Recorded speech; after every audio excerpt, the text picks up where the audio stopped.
இன்று மொத்தமாக இதுவரை 302 மனித எச்சங்கள் அகழ்ந்தெடுக்கப்பட்டிருக்கின்றன.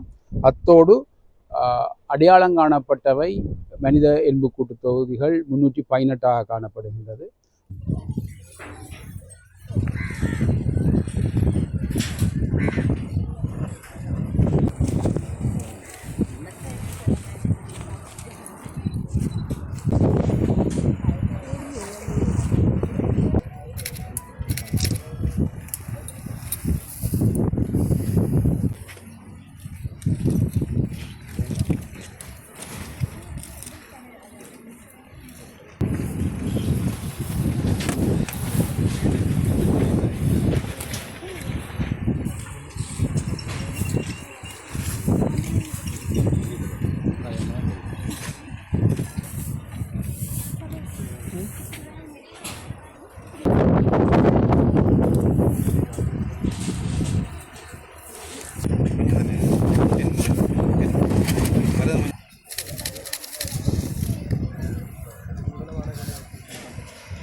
துப்பாத்தி புதகுழி வழக்கு 3ஆம் கட்டத்தின் 19ஆம் நாள் இன்று யாழ் நீதவான் எஸ் லெனின்குமார் அவர்கள் முன்னிலையில் எடுத்துக்கொள்ளப்பட்டது.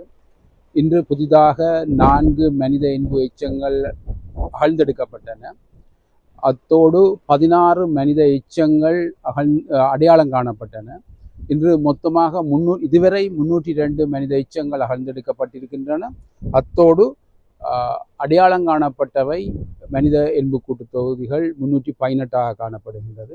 அத்தோடு இன்று அந்த மனித எச்சங்களோடு அக்யூமுலேஷன் என்று சொல்லப்படுகின்ற மனித குவியல் எலும்பு குவியல்கள் ஒன்றும் 20ஆம் இலக்கமிடப்பட்டு காணப்பட்டிருக்கின்றன. இந்த அகழ்பணி நாளை தொடர்ந்து 20ஆம் நாள் நடைபெற இருக்கின்றது.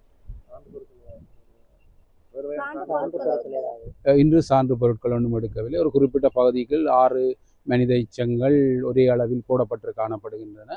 அத்தோடு ஒரு இடத்தில் அந்த கால் மடித்த நிலையில் புதைக்கப்பட்டதை காணக்கூடியதாக இருக்கு. எலும்புக்கூடுகளும் இருக்கின்றன. சிறுவர்களுடைய அதைத்தான் சொல்லணும். அங்காலயம் 6 இருக்குது, இஞ்சாலயம் 2 குவியல் மனித எச்சம் அடையாளப்படுத்தப்பட்டிருக்கு. ஆனால் அக்குமுலேஷன் 20 மட்டும், ஒரு குவியல் மட்டும்தான் இருக்கு. அடையாளத்தில்